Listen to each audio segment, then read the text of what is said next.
camp supervisor.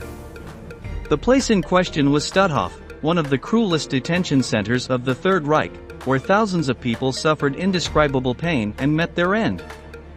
The following year, Bielhardt, along with other women who also held various positions in the field, were brought to trial to determine her degree of responsibility. As witnesses filed past and gave their version of events, the public was stunned. It seemed incredible that women so young and harmless-looking should have committed crimes so savage that they would chill the blood of the most reckless. However, Bielhardt stressed over and over again that she had nothing to do with the crimes, that she had never hit anyone, much less murdered prisoners.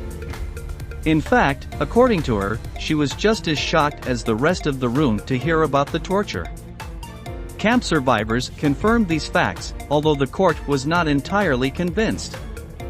For Bielhardt, it was a matter of life and death. Within a few hours, the judges would decide the fate of each defendant, and would make it known whether he was to be hanged or imprisoned. Do not move from your screen, because in the next few minutes we will tell you everything about the trial of the Stutthof guards. The Stutthof concentration camp was the first to be established outside the borders of Germany during World War II. It was built in Poland, in a region far from large urban centers, surrounded by swamps and forests. It officially opened its doors in September 1939, and in its beginnings it was thought of as a place to house the most important members of Polish society.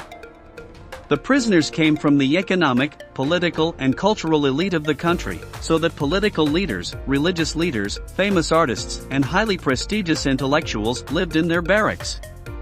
A year before its inauguration, the Nazis had drawn up lists of Poles considered dangerous who had to be arrested immediately.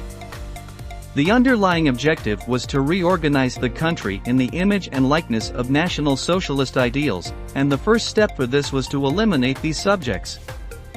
Although Stutthof was supposed to house civilians, as a consequence of the war the Nazis also sent prisoners of war there.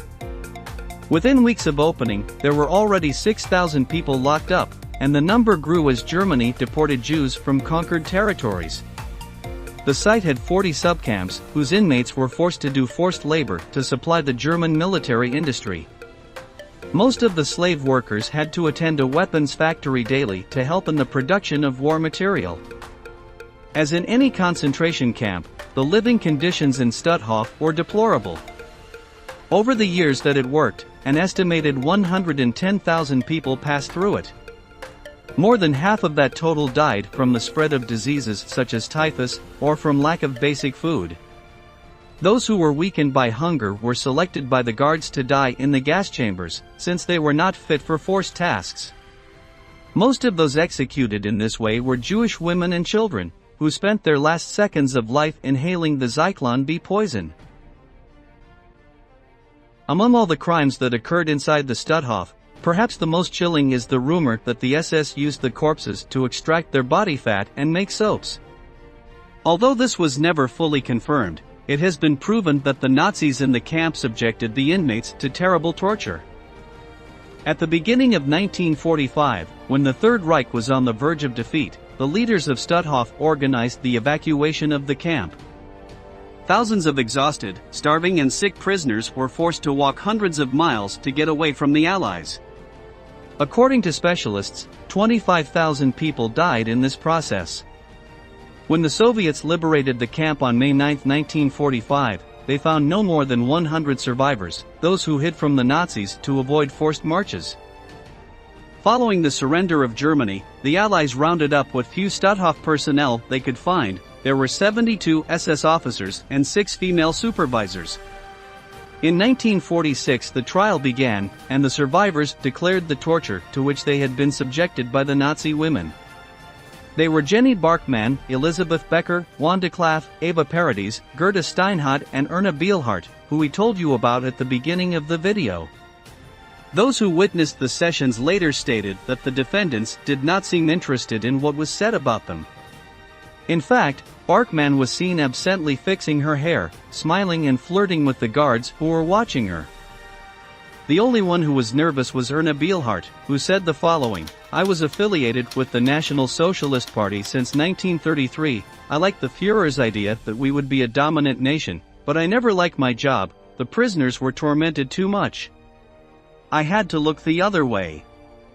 In fact, she resigned 6 weeks after being appointed camp supervisor, after which she dedicated herself to tending wounded soldiers.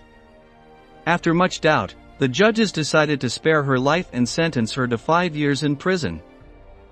The case of the other women, however, was very different, since the witnesses assured that they were in charge of selecting those who would die in the gas chambers.